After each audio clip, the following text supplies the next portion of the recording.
All right, good morning, good morning. So, today's I quote says, "Courage is resistance to fear, mastery of fear, not the absence of fear." This one is from Mark Twain. Yeah, good morning, Joker. Good morning. Last time I was here, you were not here. Yeah, I How was was there. your trip? Excellent. It was really good. Really, really Yes, good. it looks like it. You had a blast. Oh, yes, man. For sure, for sure, for sure. All right, good to see you, man. Yes, yes, same to you. Right, the first watch after this break.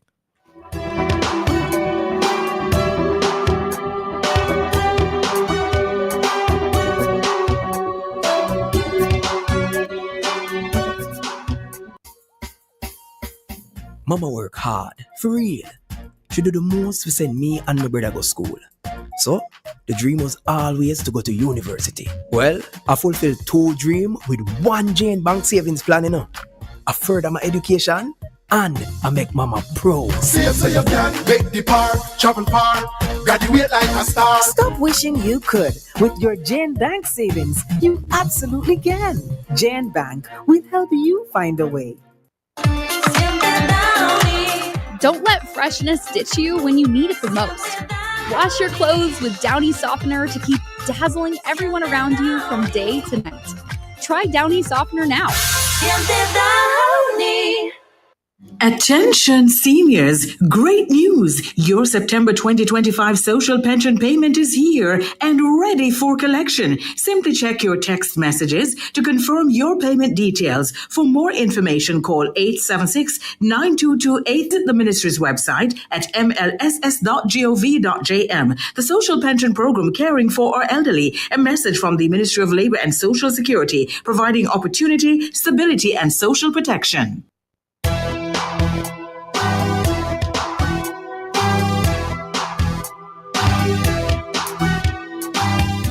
Welcome back to the Morning Watch. Thanks for staying with us. I'm your host, Dylan Toussaint. Now, last week, Supreme Court Judge Leighton Pusey described as, and I quote, an indictment on our society, the number of sexual offense cases on court lists.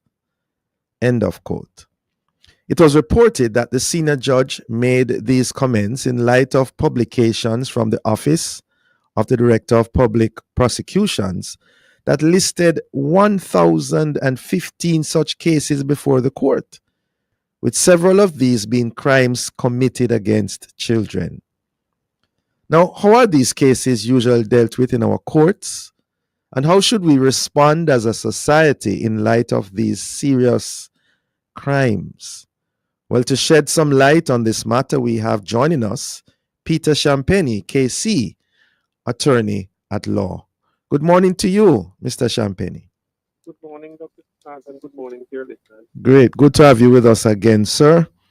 Now, let's start at the very beginning. In Jamaican law, what really constitutes sexual offenses and what are the penalties therein?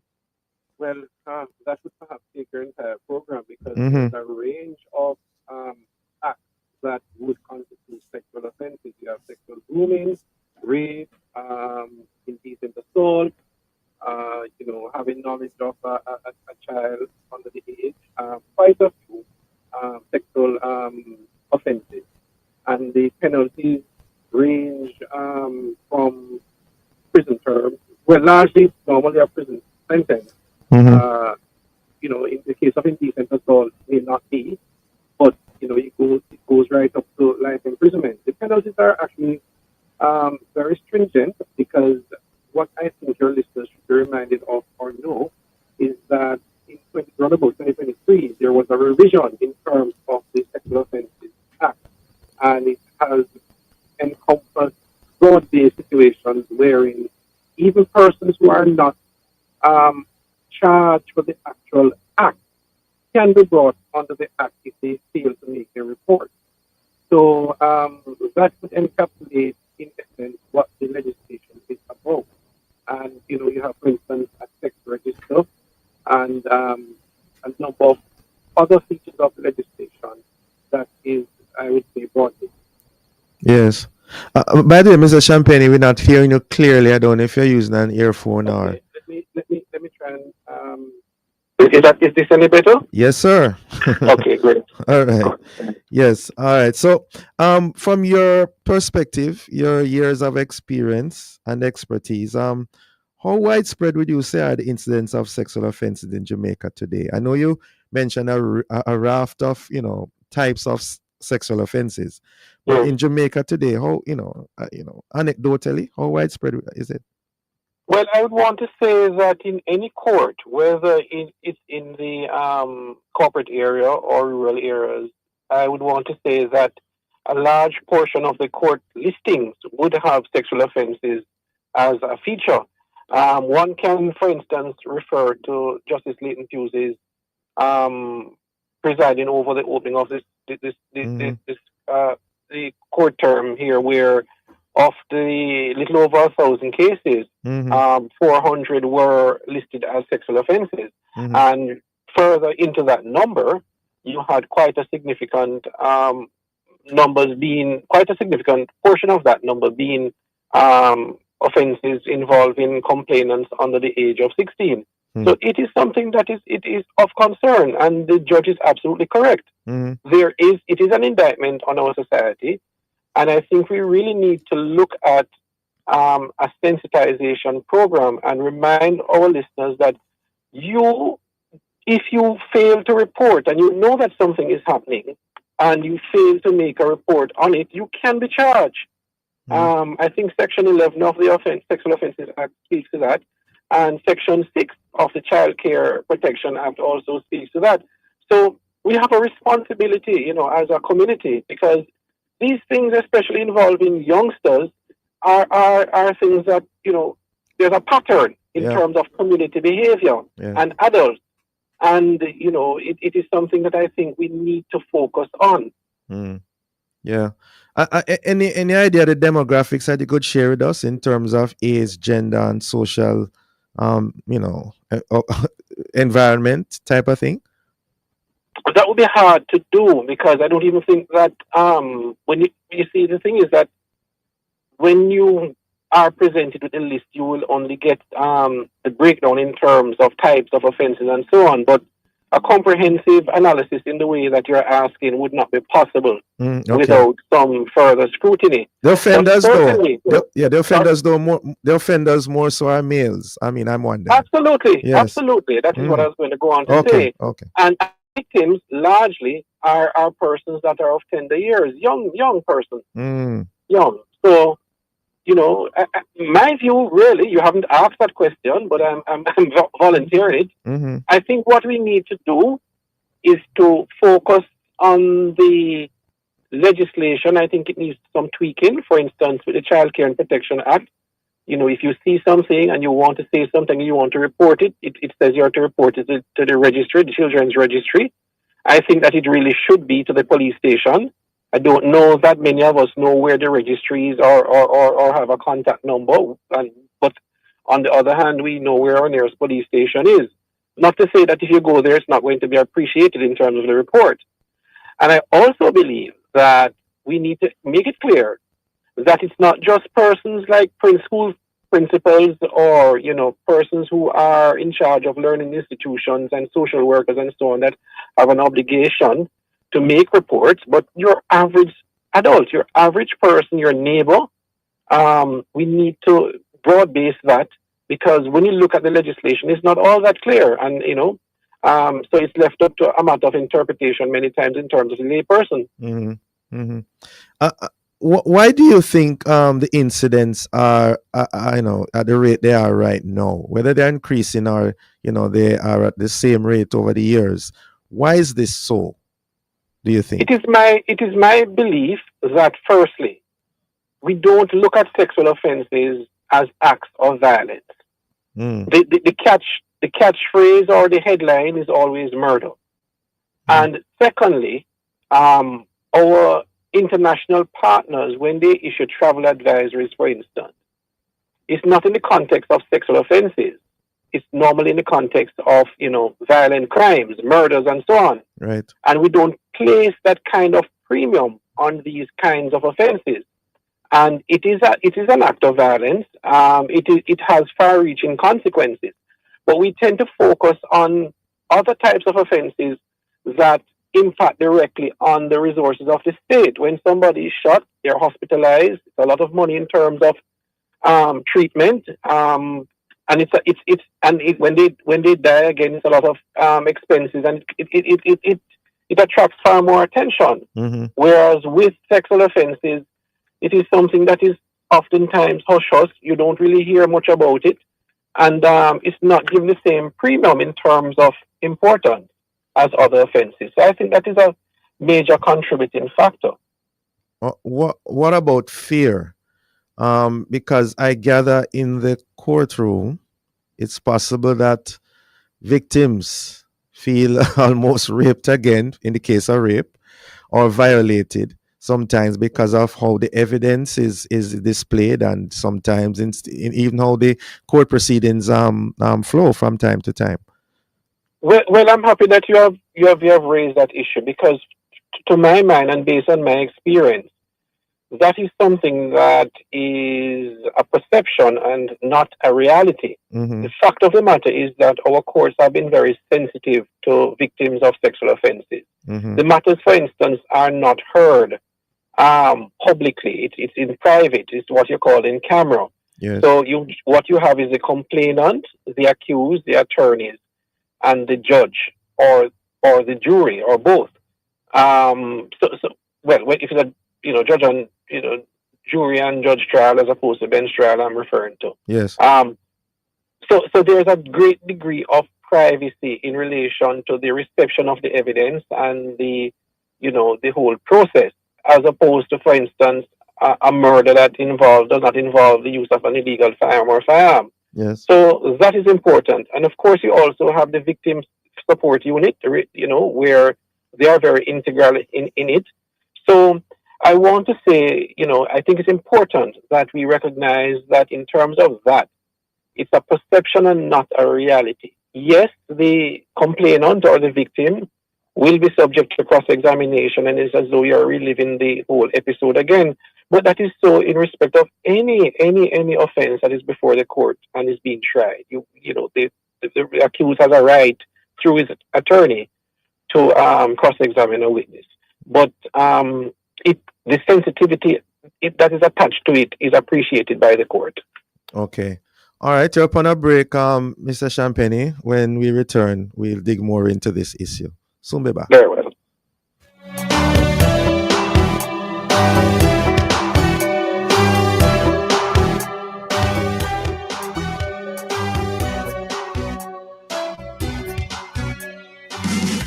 We know you're making every dollar work harder, choosing carefully, buying what you need, and making it stretch as far as you can. That's why Grace is giving shoppers discounts on over 20 of your favorite Grace products when you cash out at participating supermarkets. It's our way of helping you sweeten moments together, share more meals, and take care of the people you love. Make a good move with 20% savings from Grace. It's the Super Savings Sales event you can't afford to miss. Now on at Home and Things. Massive deals on almost everything in store. Tiles, bathroom fixtures, faucets, vanities, lightings, windows, doors, home decor, and so much more. Upgrade your space with unbeatable savings on all your construction finishes from Home and Things. But hurry! It's for a limited time only. Follow us on Facebook, Instagram, and TikTok for more. Don't miss the Super Savings Sales event now on at Home and Things, Old Road Road and Constant Spring Road.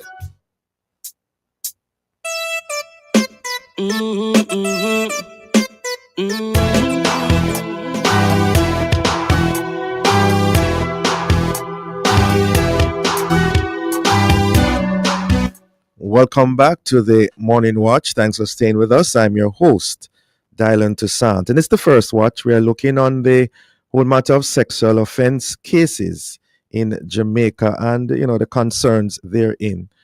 In so doing, we have online Peter Champagne, KC, attorney at law. Welcome again to you, Mr. Champagne. Thank you very much. Right. A while ago, before the break, we were talking about fear that, some persons have as a perception in the courtroom.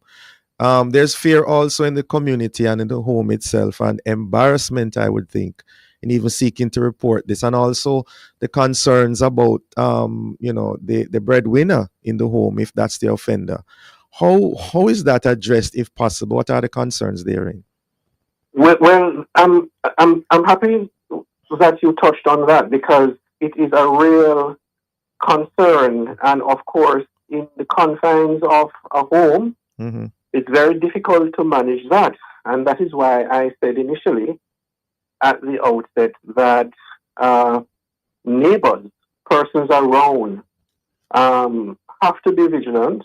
They have to be observant, and they need to be reminded of their own obligation, in terms of the requirement in law to make a report if you suspect that something is just not right.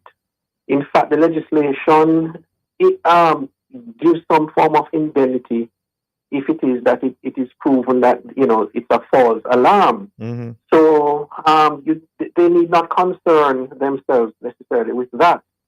Um, there are telltale signs. You may see certain patterns that are, a cause for concern, and you raise it. But you're correct in terms of the fear within the home. That is something that is very difficult to go around, and the only and best response that I can give Mm-hmm. is in the form of persons that are around and extended family members to be more involved in the affairs of young children. Because you are indeed correct. Some of the reports, when they eventually reach the court, it's a situation where sexual offenses have been taking place against the complainant for years in some instances or months. Mm-hmm. So, and the explanation for the delayed response in terms of making a report to the police oftentimes is, as you have said, Mm-hmm. the fear of the person in authority, Yes. the breadwinner, and in some instances,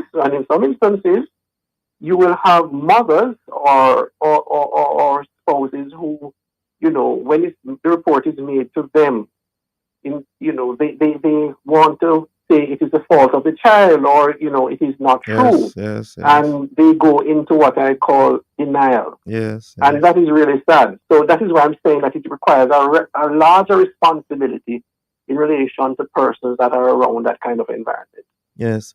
Tell me more about the whole process. If someone presses charges initially and then seeks to withdraw those charges, that's a correct term. I do not know. But Yes. if that happens after, is it so that the case can still go forward?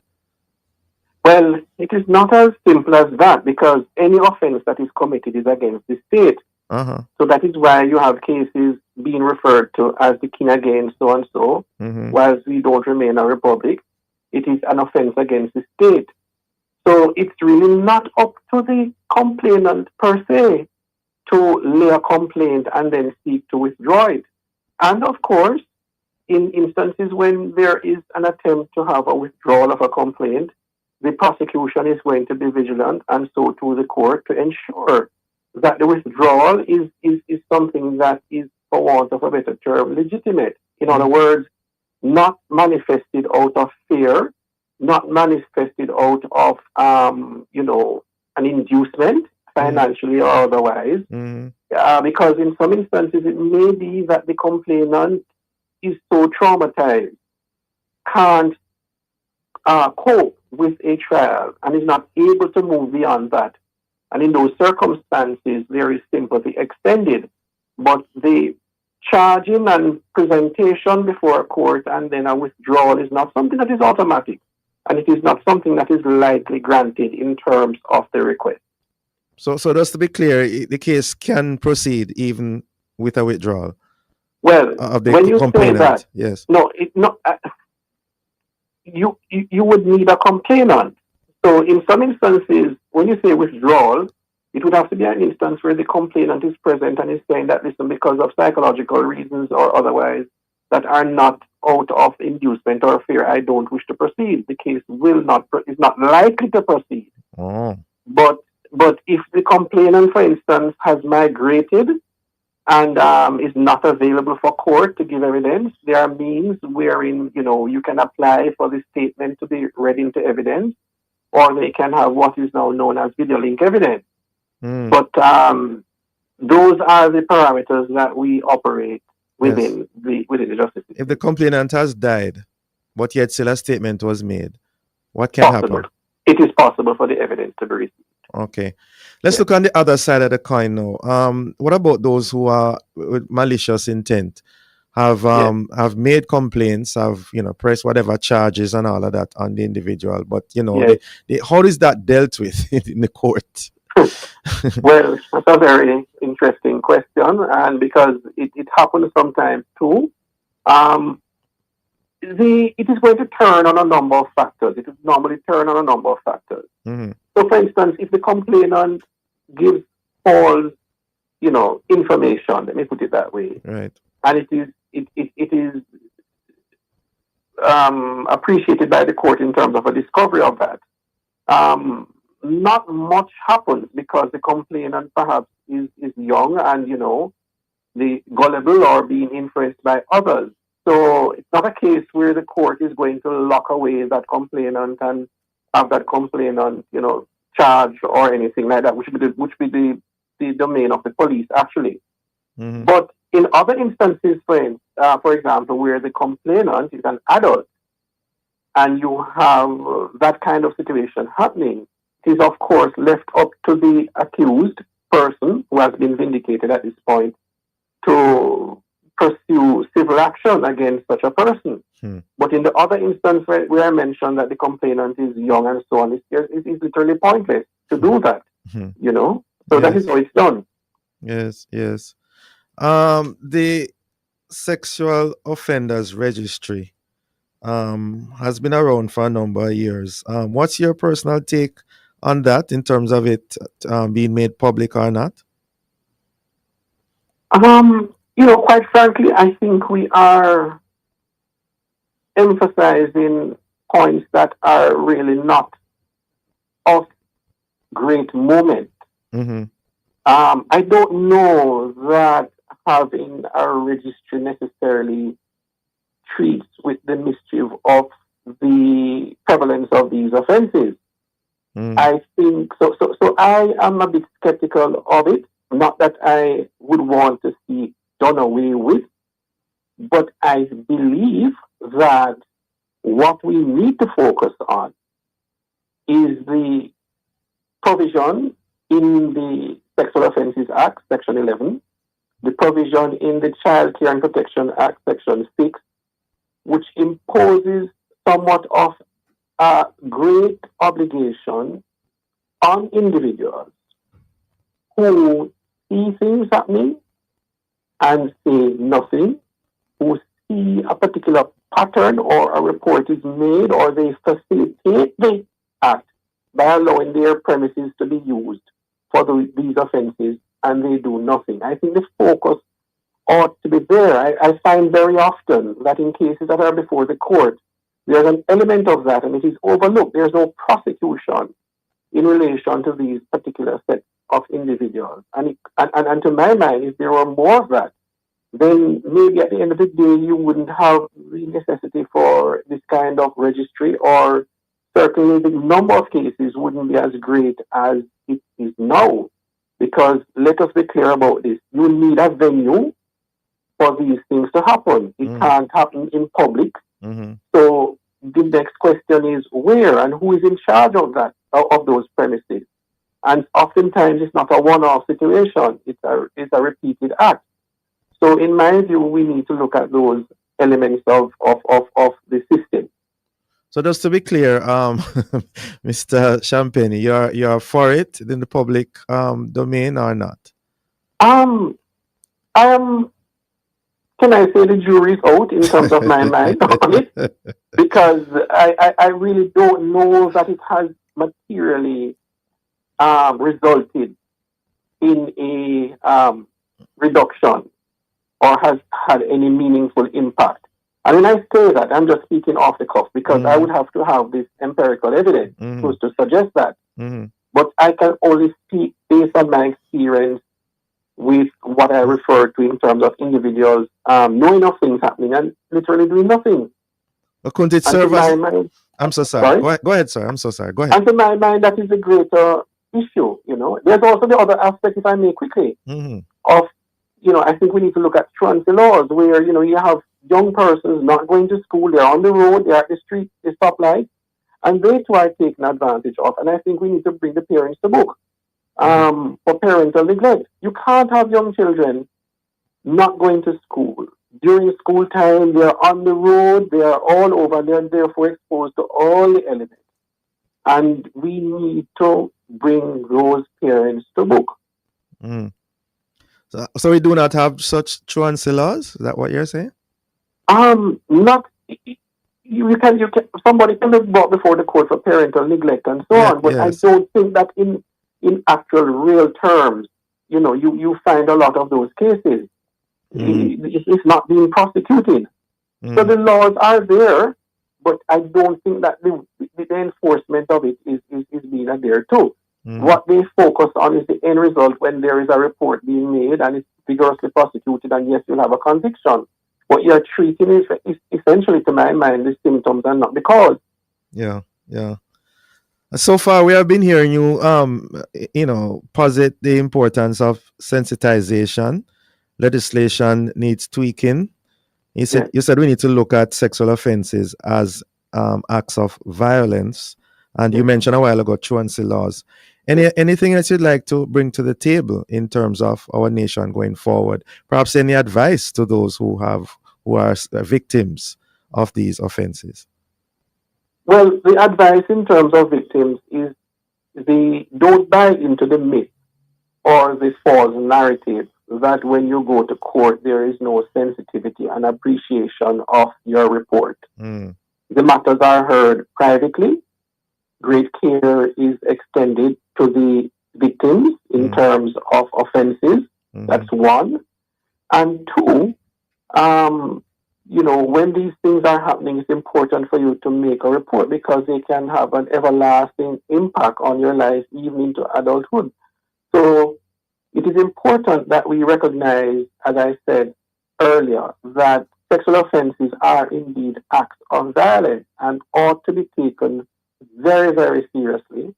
And we need to be our brother's keeper and keep a watchful eye and be ever mindful that we have an obligation in law to be vigilant and to report matters.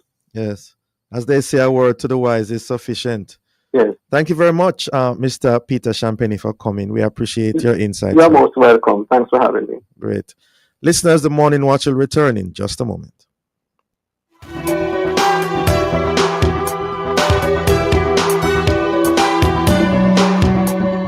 Start your journey with a JN Small Business Loan with small business loans as little as $10,000 and up to $4 million. The time by JN Small Business Loan is 7:30. You're invited to listen to Dollars and Cents every Thursday at 8:16 a.m. We'll give you tips on how to make your money count, how to save, and how to grow your worth. It's all inside Dollars and Cents, brought to you by BPM Financial Limited, taking you higher. That's Dollars and Cents every Thursday at 8:16 a.m. on the family station, Love 101. Let's get digital. TAJ is now issuing all motor vehicle registration certificates exclusively digital. You need an email address for the process and instructions will be sent to you. No more stickers, no more paper. Choose your registration period of 6, 12, or now 24 months. Private motor vehicle operators can renew online, but for all other motor vehicles, you must visit a tax office. For more info, call 888-829-4357 or visit jamaicatax.gov.jm. TAJ, working together to serve you even better. Did you know that the Ministry of Local Government and Community Development has 9 shelters across the island with plans of building 14 more? From Kingston to St. James, there are several places for the most vulnerable to call home. From our 24-hour transitional and drop-in centers to our night shelters, there is always a roof and warm meal waiting for you. We are here to help you rehabilitate and reintegrate. The government pledges its continued commitment to helping our most vulnerable. Contact your municipal corporation if you or anyone you know might need to use the shelter. Local government is working for you.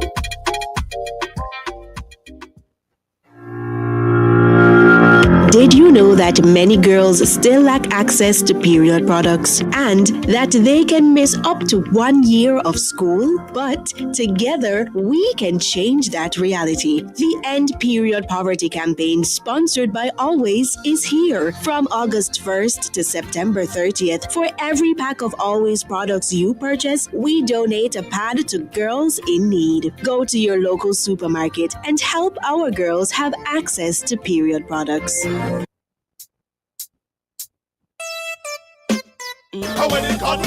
September is Sickle Cell Awareness Month, and on the next episode of The Mailbox, we'll be looking at managing sickle cell. Sickle cell disease is a group of inherited red blood cell disorders that affect hemoglobin, causing red blood cells to become stiff and crescent-shaped, blocking blood flow and leading to recurring episodes of pain. You are invited to join the conversation with our guests, Mr. Paul Brown from Sharks Hope Foundation and Mr. Noel Bell, as they share bite-sized facts and stories from persons living with sickle cell disease. That's Wednesday, September 24 at 5:30 p.m. only on the family station. Love 101, The Mailbox, Monday. Going dark and a witch part on. You go preach your word, preach it up like a storm. It beats from the moment life begins, sustaining every breath, every step, every moment. The human heart is not just a biological marvel, it's a spiritual powerhouse. Tuesday, September 23, we explore the wonders of the heart, from its natural brilliance to its deep God-given purpose. What does scripture say about the heart? Why does Proverbs 4:23 warns us to guard your heart, for everything you do flows from it? Well, we're going deeper into faith, love, devotion, and the spiritual battles that begin right within. Join guests Lamita Lug and Errol Bean as they offer biblical insights and real-life reflections. Plus, Roland Gale is back with Behind the Bible. Where will the journey take us this time? And what can our guests add from their own understanding? All this and more on The Rock, Tuesday, September 23 at 10 a.m. right here on the family station, Love 101.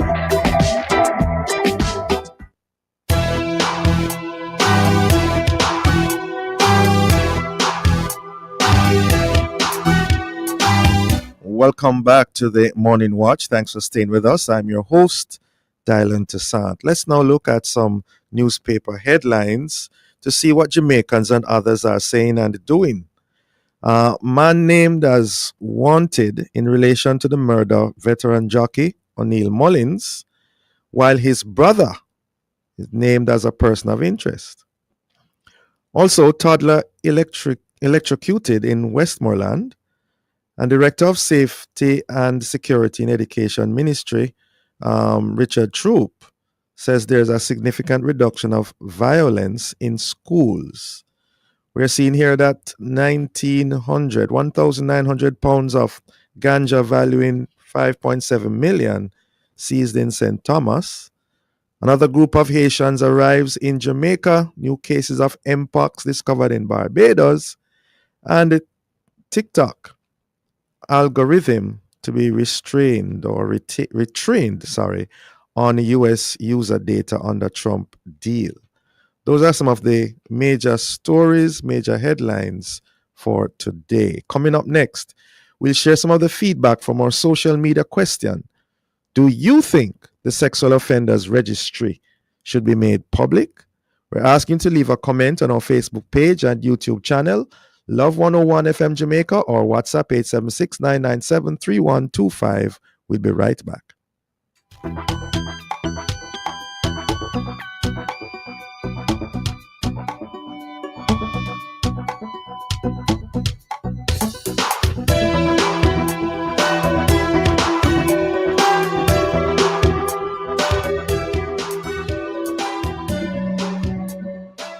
Recycling partners of Jamaica.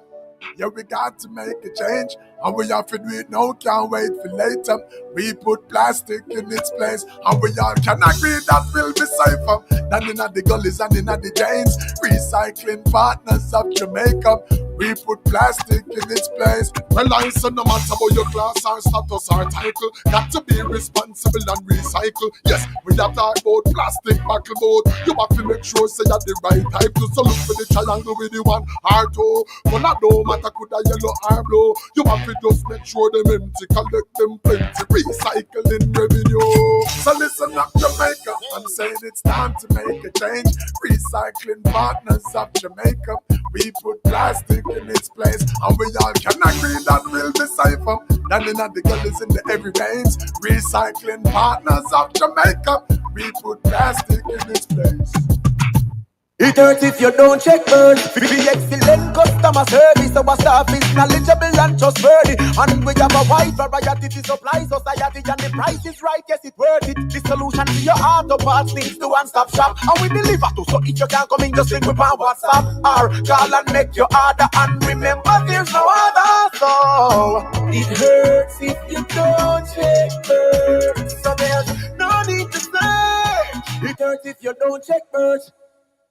As a contractor, I never work without a plan. As an electrician, protection is always a priority.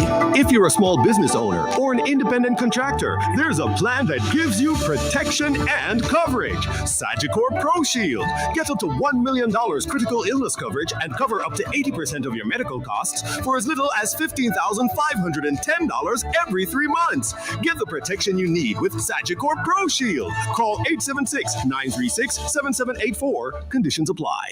New semester, your time to win. Pick up True products and you're in. True Ship, True Milk, and True Juice. True Almond and True Moon too. Refresh your semester in True Style. Purchase any 6 True products between August 28 and October 13 for a chance to be one of 3 grand prize winners of $200,000 or 7 weekly winners of $15,000 in supermarket or gold vouchers. Visit Tradewin Citrus on IG for details. New semester, your time to win. Refresh your semester in True Style. Conditions apply. Authorized by the Betting Gaming and Lotteries Commission.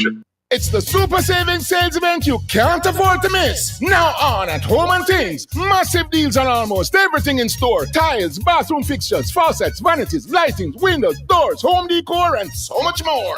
Upgrade your space with unbeatable savings on all your construction finishes from Home and Things. But hurry! It's for a limited time only. Follow us on Facebook, Instagram, and TikTok for more. Don't miss the Super Savings Sales event now on at Home and Things, Old Hope Road and Constant Spring Road.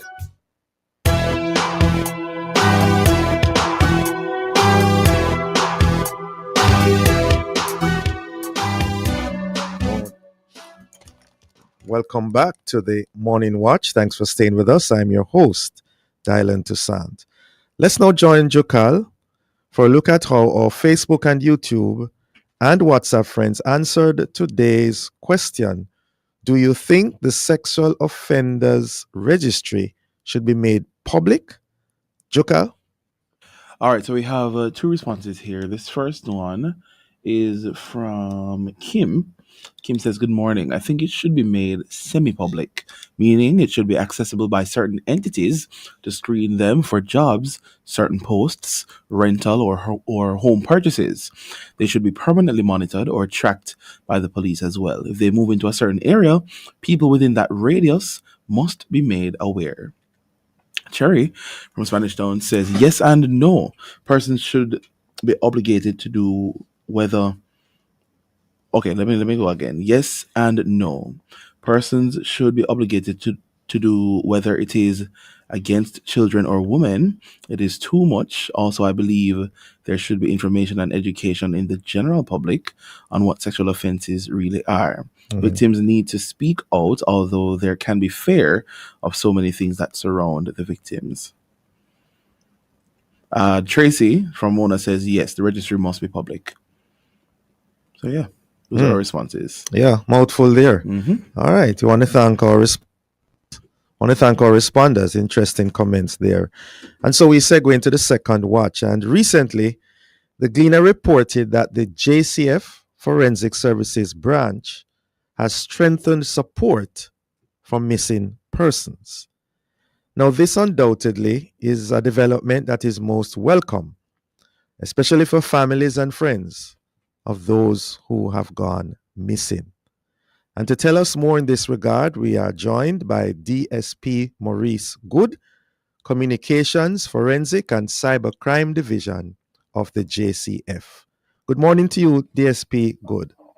Good morning. Thank you for having me, and good morning to your listeners. Yes, thanks for joining us, sir. Now, according to the law, what constitutes a missing person, especially within the context of time frame?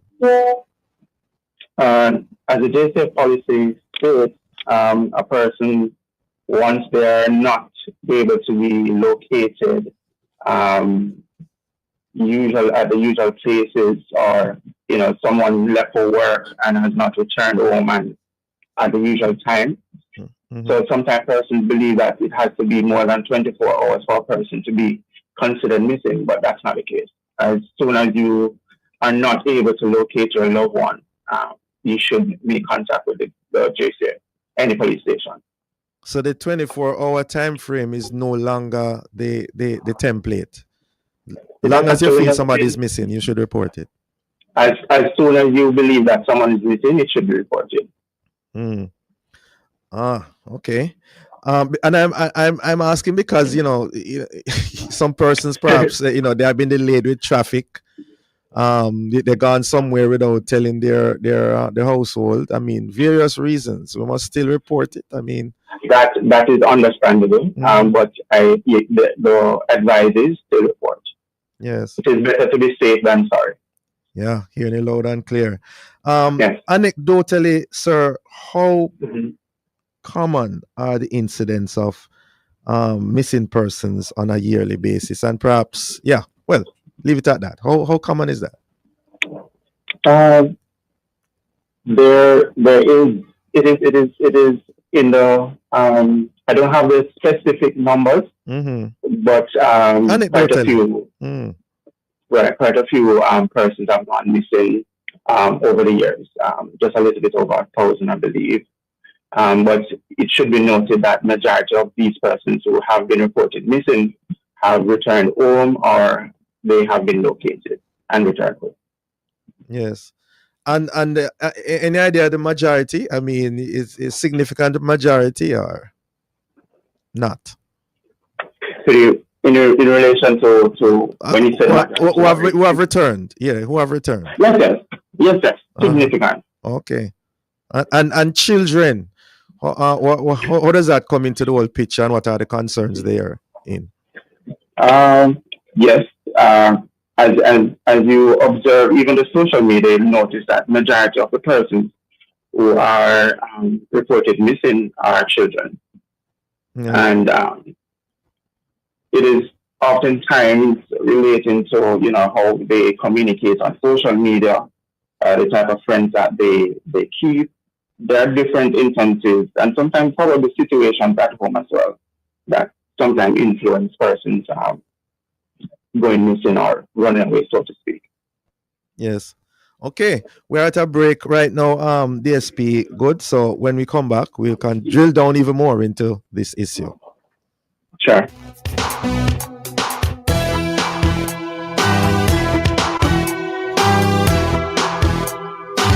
Grace is giving shoppers discounts on over 20 of your favorite Grace products when you cash out at participating supermarkets. The time that Grace can move is just about 7:46 a.m.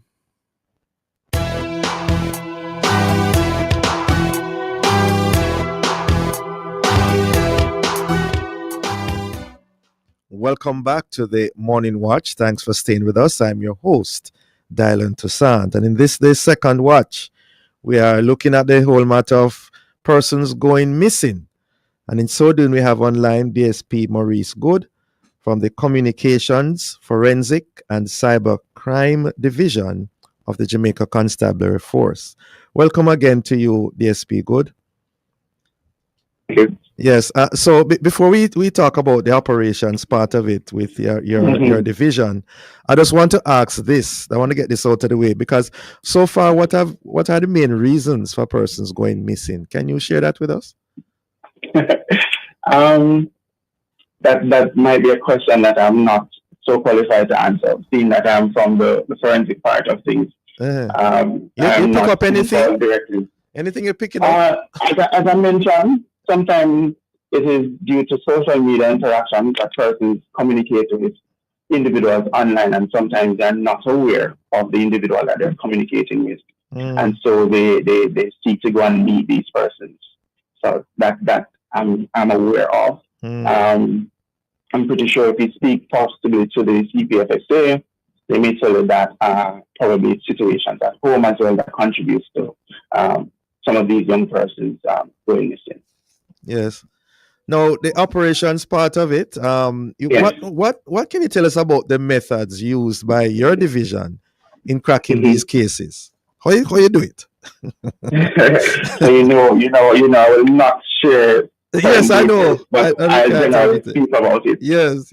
All right. So the article that you made mention of earlier spoke to the fact that the JSF has instituted now a forensic services branch. It should be noted that even though the branch has just recently been established, the JSF has always employed the use of forensics in its investigations. And what are forensics, DSP, for those who don't know, I may have forgotten? What is that? All right, no problem. So in the context of missing persons, let me just give you this definition. So it is the scientific and technical process used to identify, to collect, and analyze and interpret evidence. And these evidence can be in a digital form, it can be physical, or it can even be behavioral. And so we seek to employ the different techniques to assist investigators to determine the circumstances under which a person may have gone missing, or help to locate the whereabouts of these individuals who have gone missing. Yes. And you're going to say some other things apart from the forensics aspect. Yeah. Right. So I can speak from the communication forensics and cybercrime division perspective, because we have assisted on many of these cases to locate individuals who have gone missing. And so there are different branches within CFCD. So there is a digital part of it that allows us to look at devices relating to persons who have gone missing, whether it be mobile phones or computers or laptops. We interrogate these instruments, these devices, to get clues and to help us to assist the investigators in locating the persons who have gone missing. We also employ the use of social media. So there's social media forensic investigation where you know of a fact that once you enter on the internet, once you utilize the internet, you leave something that is called a footprint. So yes, and so we also go and we help to look at the account of these persons and try to identify associates, stuff like those, to help us to identify the possible location, also based on activities where these persons normally hang out. These are some of the stuff that we employ. There's also the communication forensics that looks at the communication patterns of these persons. This is how we seek to identify associates, because many times, from experience, as I mentioned earlier, you will notice that these individuals are in discussions with persons. And, young people at times, you meet someone online and there is this desire to meet up to know this person. And you go without even informing your parents that you're going at this place to meet up with this person. Sometimes it works out that you come back, but sometimes persons are taken away when they do go and meet up with these persons, and different things happen to them. So these are some of the things that we employ. And that is just from the communication forensics side of things. We can also look at the FCSI, and FCSI stands for the Forensic Crime Scene Investigators. Okay. So our FCSI teams will go to the location and seek to identify physical evidence that may be linked to the individual who has gone missing. And this may include, the home or the vehicle that the person was last in. It may also seek to look at, and when we visit the homes or the vehicles, it is to identify fingerprints, DNA, fiber, whatever trace materials can assist investigators in locating individuals. So that's just in a nutshell what we employ as forensic practitioners. Yes. And I mean, how far removed or how close are we to what many Yes. persons see on television with CSI and all of those things? I know this question is coming. So we just have to be realistic in our expectations. What we see on CSI done in minutes because a movie is for an hour. But Yes. we do have the capabilities. We do have the capabilities to carry out some of those things that you noticed or that you watch on CSI, but they are time bound, so they're not done as quickly as it is done or shown in the movies. So we're closer than we were years ago to Of that. course, man. As technology advances, so do we. Because bear in mind, we have to if not keep in step with, we have to try and be ahead of the game, so to speak. Yes. Yes. The use of CCTVs, cameras and all of that. Yes. I'm just wondering Yes. where are we with that? I'm seeing more cameras around on the streets. Where are we with that? I think this has helped greatly with our investigations as well. And so we do also collect footages that we analyze and see how best it can give us clues in order to assist with the process. We may be able to pick up license plates. We may be able to identify an individual, whether based on their body structure or the type of clothing that they were wearing, and this will help the investigation. Yes. It also helps with giving a time when a person was seen. Some of those. Yes. All right. So let's see if we can sort of create a scene where someone has gone missing in the home. Yeah. What your division, JCF, what would persons be asking those at home for first and foremost in order to assist in the investigation? All right. So the missing person policy speaks to first and foremost making that report. Mm-hmm. Right, and what we ask of the parents is for a photograph, a very recent photograph. Okay. A description of the individual, the height, the complexion, what the person was last seen wearing, the normal hangout spots, the friends, whether or not they have the different places that they have checked, whether the schools or church, wherever the person said that they were leaving to go, stuff like those. Yes. And what are some of the challenges you have faced in that regard? When persons make these reports and you have gone even to the homes to investigate, some of the challenges you face. All right. So again, based on where I have worked, I would not be able to give you those details because I've not had those first-hand experience. All my years within the JSF is within the forensics. Oh, yeah. So my interaction with the public is very limited. Okay. And anything you have heard though? I mean, that those who have gone out that you want to share with us? Not really. What we ask, those things that I mentioned, those are critical to us putting out the information because it has to be broadcast, especially when it's an high-risk case, having to do with a child under 18. So there are categories. So having a recent photograph is very important. The description of the child is very important. Those stuff. So as long as you have those information, the canvassing of the area, oftentimes that's not an issue. Persons are always ready and willing to help to canvass. The community does help with that process.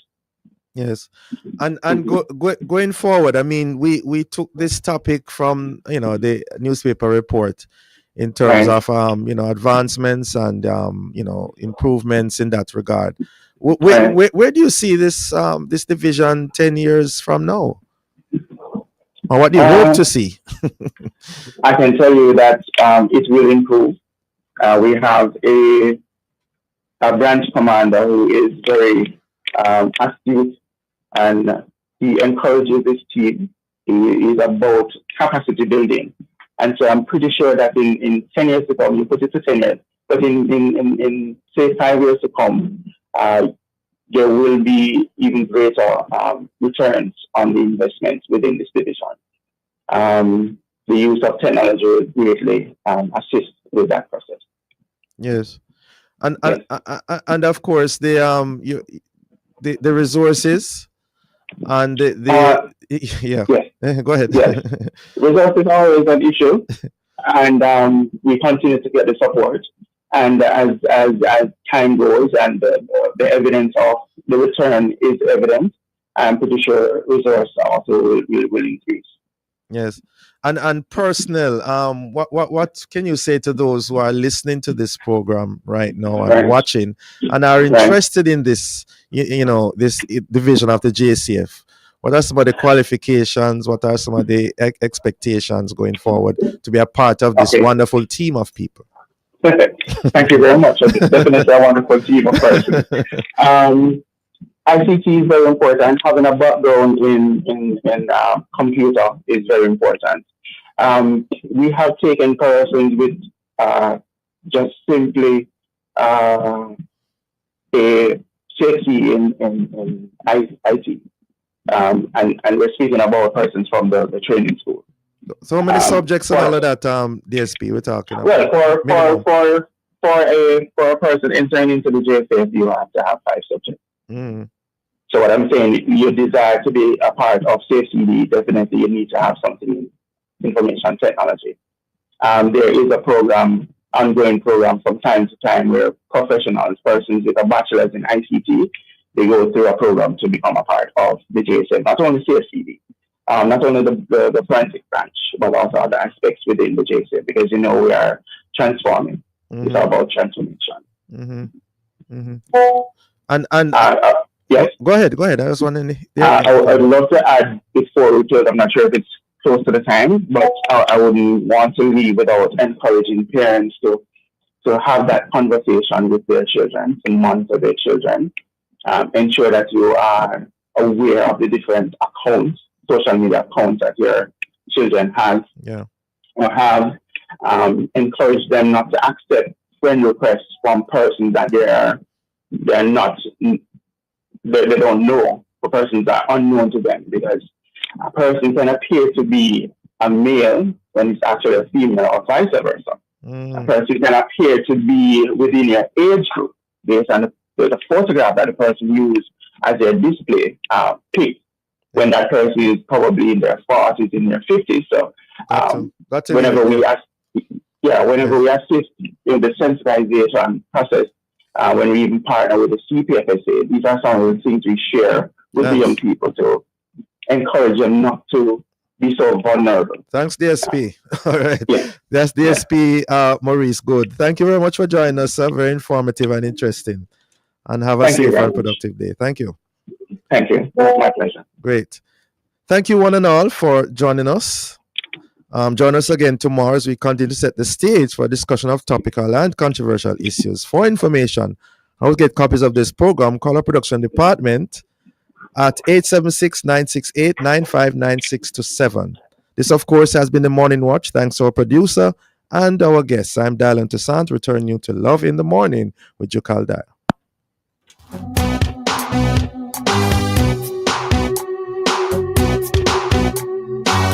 Experience the art of living insurance with